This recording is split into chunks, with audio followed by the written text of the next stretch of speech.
Bueno, queridos patitos, aquí estamos para tratar de un libro de Alfonso Rojo, como es Diario de Guerra. Aquellos que ahora tengan 20 años lo habrán vivido. La guerra del Golfo, tal y como se ha considerado posteriormente a 2003 con la invasión de Irak por parte de Estados Unidos. Aunque esto es un asunto interesante, no es exactamente lo mismo que lo que está pasando en Ucrania, en tanto en cuanto, sí, ciertamente, fue salirse del orden internacional, es ir en contra de la voluntad expresada libremente por el Consejo de Seguridad de Naciones Unidas, la de 2003. Sí, hubo una votación en la OTAN para ver si daban a cobertura siquiera a Turquía, no ya a participar de la invasión.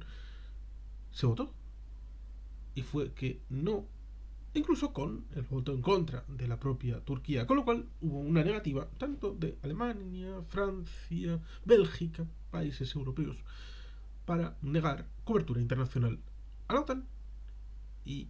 a la ONU. Lo cual resulta curioso porque en ese mismo año 2003 hubo una circunstancia como fue el asesinato de Sergio Vieira Melo, el representante de la organización para los refugiados, que cambió la cosa dando cobertura luego por el propio Consejo de Seguridad por unanimité, por los miembros del Consejo, incluyendo China, incluyendo Rusia, todos en acuerdo. Pero no estamos hablando de eso. La gente menos joven recordará que la auténtica guerra del Golfo, tal y como se estableció en la prensa, sería la de 1991. Aquí duró poquito, muy poquito, y que el general Norman Schwarzkopf y Colin Powell, que también estaban por ahí metido como jefe de los ejércitos estadounidenses, pues esa dupla de generales con el mando de George Herbert Walker Bush, que era el presidente de los Estados Unidos, digamos que dieron en la reconversión para Saddam Hussein e Irak retirarse de Kuwait y vamos al pasado. Porque ciertamente en aquel momento debemos recordar que en los años 60, 70, después de la operación Ajax, Kermit Roosevelt, en el año 1956, quitando al primer ministro Mossadegh, que había nacionalizado una Anglo-Iranian, British Petroleum, que a su vez durante el año 1941 los británicos y los soviéticos habían entrado, los soviéticos por el norte y los británicos por el sur, porque ya tenían intereses desde el siglo XIX respecto a los petróleos de Irán, de Persia, que en 1979 el embajador alemán se reconvirtió a la idea de que en vez de Persia deberían de llamarse Irán, los arios y todo aquello. Una historia compleja y bien interesante, en donde evidentemente con la reposición de la dinastía de los Reza Pahlavi como Shah de Irán, digamos que hizo que la deriva del pueblo fuera un poco distanciada de la monarquía e incluso viendo en esa situación contracultural el hecho de la religión del chiismo, conversión del Ayatollah Khomeini como si fuera algo deseable, lo cual ciertamente fue combinado con el hecho de que los partidos de izquierda vieron una oportunidad a la inversa de lo que pasó, por ejemplo, en Rumanía, donde en 1945 solamente había el Partido Comunista con 700 militantes. Les metieron, vamos a hacer la gracia, cuando cayó el gobierno pro-eje de Antonescu, les metieron 4 ministerios, pero luego cuando llega el ejército rojo, digamos que el Partido Comunista logró la fuerza suficiente para encontrar la vía para controlar el gobierno entero. Lo cual ciertamente da la idea esa de que, bueno, en Irán pues pensaron que podían aliarse los partidos laicos contrarios al régimen del Shah Reza Pahlavi, podían aliarse con Khomeini y lo cual es curioso porque en todos esos años, quizá dependiendo de esa situación con Kermit Roosevelt, la operación Ajax y el cambio de Mossadegh, Irán, ahora que es curioso recordarlo, Irán era el eje del pacto de Bagdad era el eje junto con Estados Unidos para la estabilidad de la zona. Pero eso se rompe. Cuando en 1979 cae el rey de Irán, el Shah de Persia, Reza Pahlavi, y primero va a El Cairo, Anwar al-Sadat, lo recoge durante un tiempo, luego va a Estados Unidos en 1980, es cuando tendrá esa situación en la embajada de consecuencias imprevisibles respecto a todo lo que había pasado previamente, como coartada a la toma de la embajada con esos 444 días. Hay un libro de un tal Bowden, si no recuerdo mal, que está referenciado en este canal. Pues con esa situación en Irán, el paso dio de Teherán a Bagdad, lo cual es curioso porque el nombre del pacto se llamaba Pacto de Bagdad, pero no era el centro de la potencia que vertebraba eso en el Golfo Pérsico. Pues a partir del año 1979 es cuando se produce el ascenso, que había sido Saddam Hussein, vicepresidente del país, y dio un golpe de Estado. Se vio en las televisiones, se vio cómo se hacía el Congreso, cómo se sacaba del Congreso a la gente para fusilarla fuera y hacer el cambio que quería en el partido Baath, que, como todo el mundo sabe, o debería de saber, nació supuestamente de un cristiano que quería ser un partido laico para la vinculación entre el Líbano, Irak,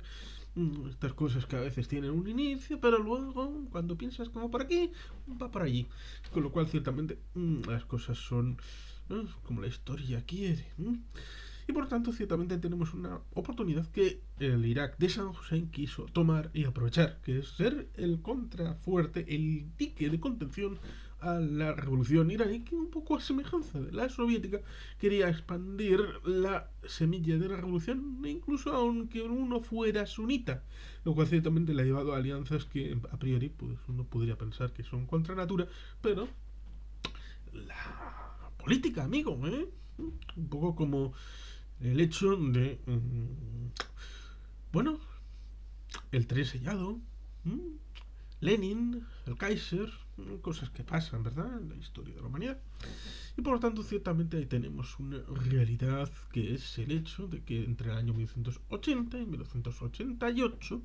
una guerra entre Irak e Irán, en teoría por parte de Irak para Shatt al-Arab, que es la parte de abajo, de Basora,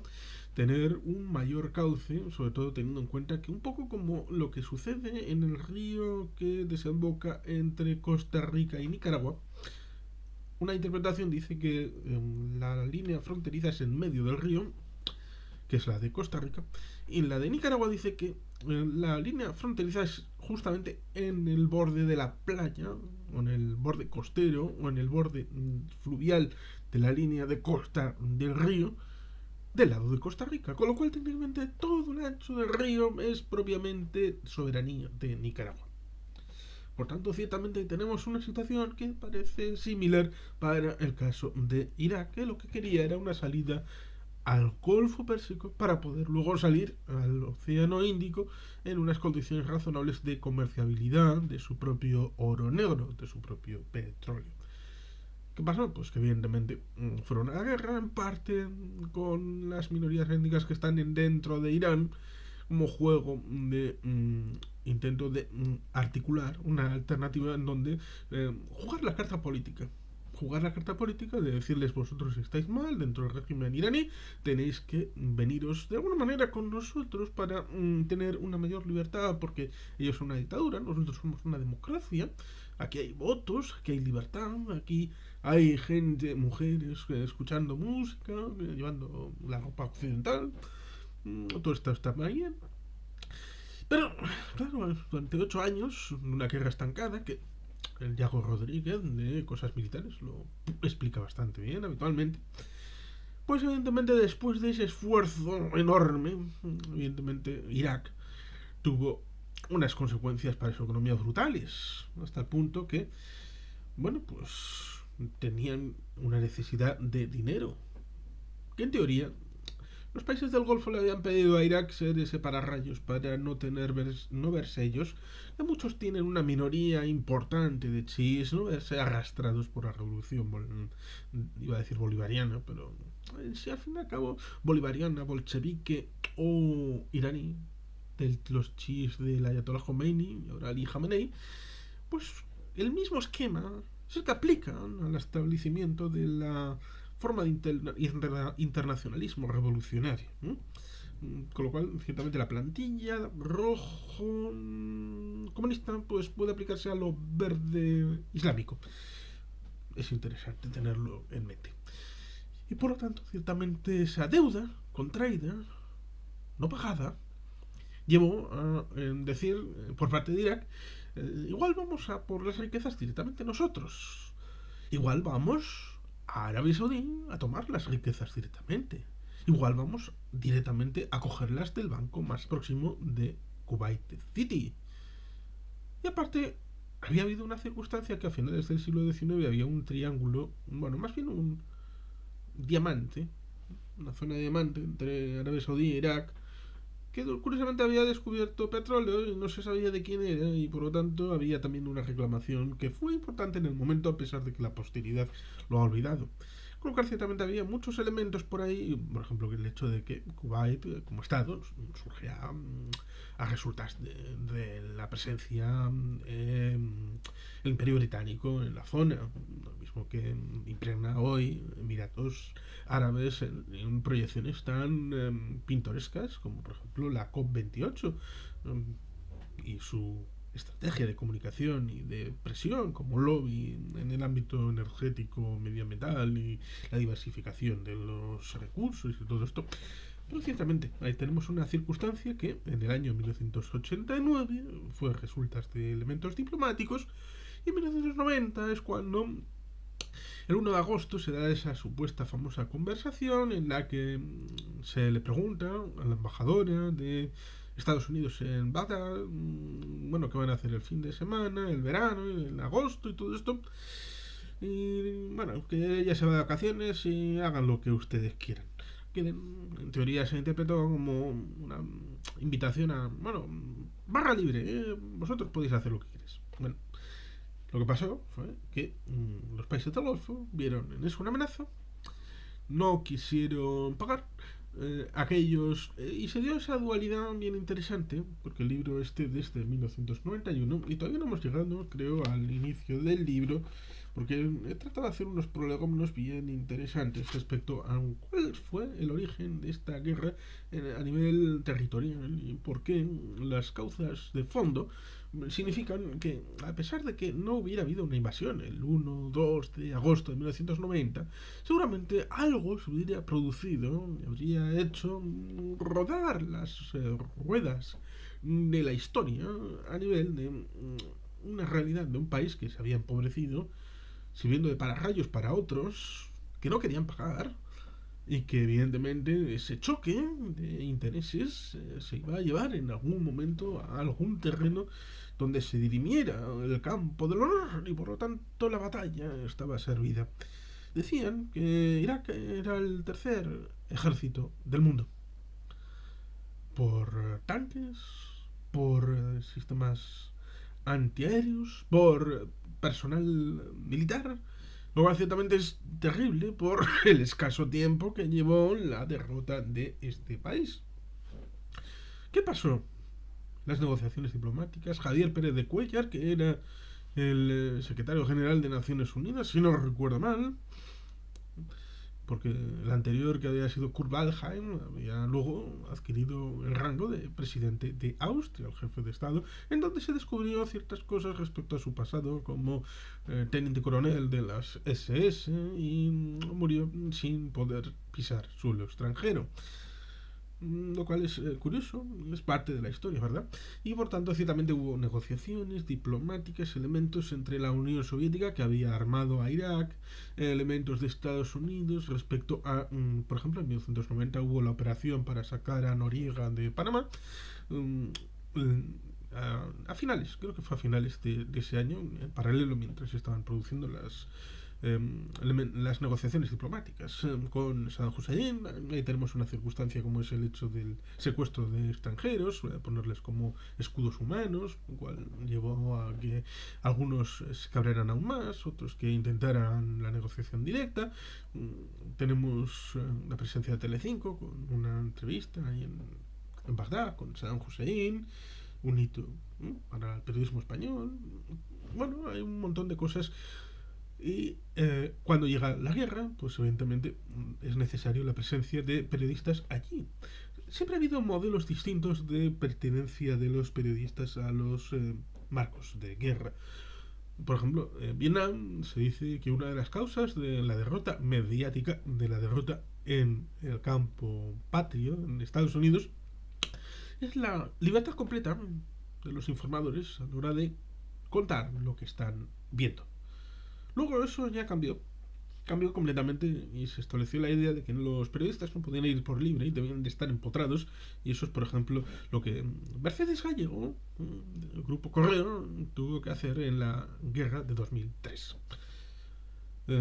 Ciertamente la gente recordará historias como la de Julio Anguita Parrado, Julio Fuentes, escenarios como el tema de Afganistán, pero para esto, para lo mismo, en donde pues fallecieron o pues el camarada José Cous, ¿no? Que murió precisamente en la guerra de 2003, justo cuando los tanques estadounidenses estaban entrando en la ciudad de Bagdad. Ciertamente la gente se suele acordar de la guerra de 1991 de dos actores fundamentales. Uno, a nivel internacional, como fue Peter Arnett, incluso hay alguna película que establece esa idea de que la CNN, que era un Cable News Network, si no recuerdo mal, de Ted Turner, con sede en Atlanta, Georgia, tenía la idea de hacer un canal únicamente de noticias que transmitiera continuamente las noticias del mundo. Y la eclosión para el gran público fue la retransmisión 24 horas de la guerra en Irak, de esta guerra del Golfo. Y su estrella, más allá de algunas olvidadas, fue la presencia de Peter Arnett en el terreno, en Bagdad. Pero hubo un momento en el que Peter Arnett desapareció de allí y hay otra persona, que es Alfonso Rojo, que estuvo ininterrumpidamente todos los días desde Bagdad, desde Irak, compartiendo su crónica, y por lo tanto eso le engrandece a ese periodista español que decidió, como se hacía habitualmente en ese momento, porque no estaba las redes sociales, no estaba YouTube, no estaba por supuesto TikTok, no estaba Twitch, no estaban estas situaciones en las que uno puede contarlo directamente a través de Facebook, a través de Instagram, a través de Twitter. Evidentemente en aquel momento se mandaban las crónicas desde el lugar donde se estaban, se publicaban tal vez al de X tiempo en el lugar de donde uno era originario, y luego con el tiempo, en base a esas crónicas, en base a los apuntes que uno podía tomar en aquel lugar, uno podía tal vez coger y hacer un libro como este de Alfonso Rojo, Diario de la Guerra. Que, bueno, pues desde la madrugada del 17 de enero de 1991, cuando los aliados comenzaron a bombardear Irak, en la que constituye la mayor operación militar desde la Segunda Guerra Mundial, el Hotel Rashid de Bagdad se convirtió en una especie de moderna versión del Titanic. Ese día aún había cientos de periodistas en Bagdad. 5 días después solo quedaba un corresponsal de prensa occidental, Alfonso Rojo, de El Mundo de Madrid. Hasta ahora, estas prácticamente 350 páginas prácticamente, es el relato de primera mano de los dramáticos 55 días vividos por Alfonso Rojo en Bagdad, desde sus conflictos con Peter Arnett, el veterano periodista de la CNN, hasta sus entrevistas confidenciales con el bien informado agregado militar soviético, pasando por las desventuras del entrañable Bruce Chisman. El diario de Rojo es trepidante desde el comienzo al final. Hemos de recordar el hecho de que la Unión de Repúblicas Socialistas Soviéticas desaparecerá formalmente ese año, en 1991, el día 25 de diciembre, después del golpe de Estado,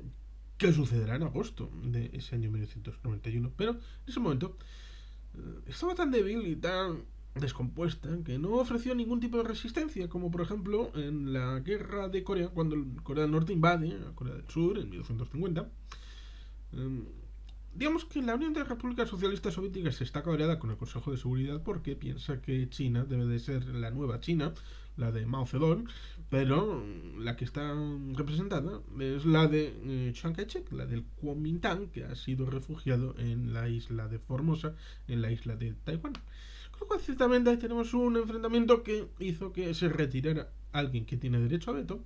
y por tanto se pudo enviar con cargo al Consejo de Naciones Unidas, Consejo de Seguridad, cascos azules a la guerra de Corea, bajo ese paraguas. Y en este caso, la Unión de Repúblicas Socialistas Soviéticas no pudo impedir, estando presente, en aquel caso no estaba presente, pero en este caso está presente, y participó en los esfuerzos internacionales de esta especie de cascos azules que combatieron la toma ilegal y legítima de Kuwait por parte de Irak. La tensión de los incesantes bombardeos, la falta de alimento y servicios básicos, el enorme poder del régimen opresivo de Saddam Hussein son las aguas que poco a poco van engullendo a este nuevo Titanic con sus cargas de periodistas, funcionarios, refugiados y espías. Diario de la Guerra está, sin duda, llamado a convertirse en un clásico del periodismo bélico en todo el mundo. ¿Lo fue? La pregunta que me hago: ¿fue un clásico? ¿Es un clásico? Hoy la gente, cuando piensa en la guerra del Golfo, ¿se acuerda de este libro de aquí? Es una pregunta que desconozco completamente. Ciertamente, para posteridad, pues tenemos la situación en la que Peter Arnett en 2003 fue despedido por intentar volver a hacer una de las suyas en el caso de Saddam Hussein, hacerle una entrevista en directo, lo cual cabreó bastante a George Bush Jr., lo cual cabreó a la administración republicana, lo cual cabreó a sus jefes en Estados Unidos. Ciertamente se la vi, el tiempo es oro, tempus fugit, lo cual ciertamente es un hecho, en la realidad, de que hubo un bombardeo previo para ablandar a Irak y su capacidad de respuesta, cosa que se ha demostrado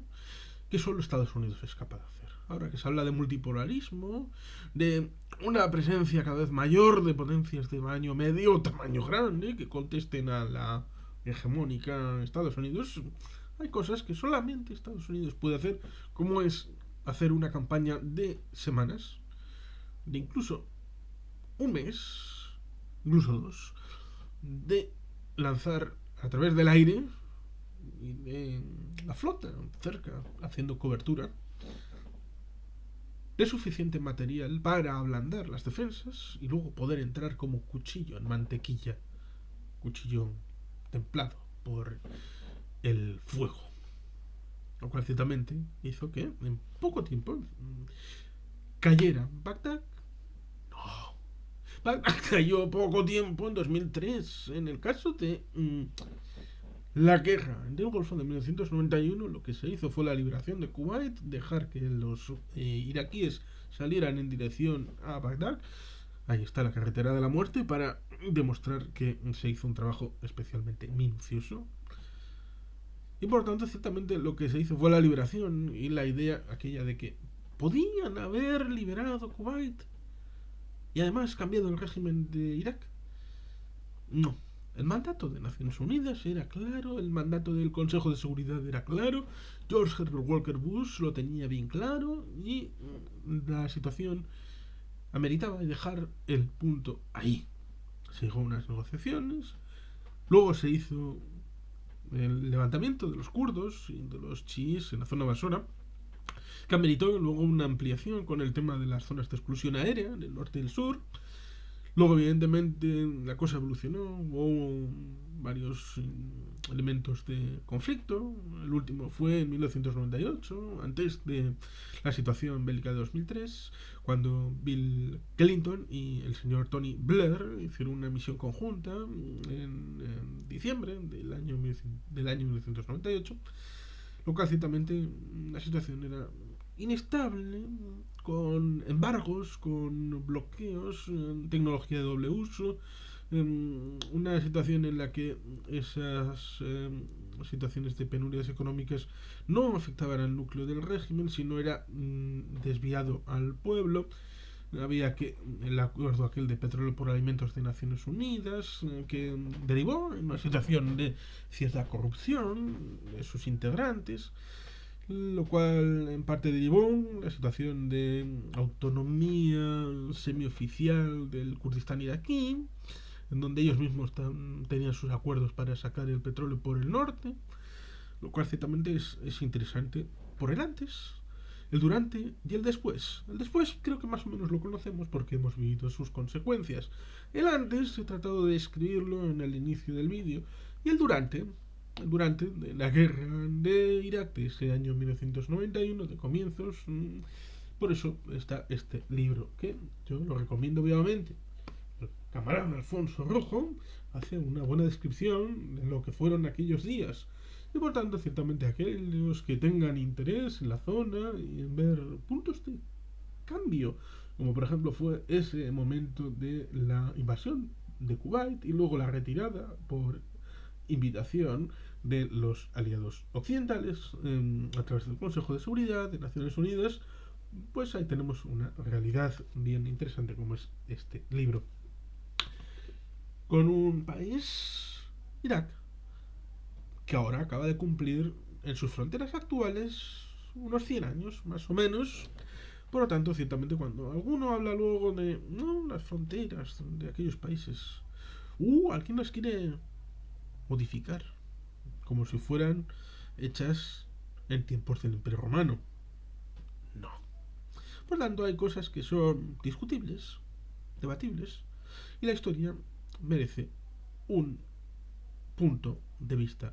plural y nutritivo, y por eso libros como este merecen entrar en la ecuación. Diario de guerra, Alfonso Rojo. Pues bien, queridos patitos, es que ricasco, agur bat, Betty Gelpian.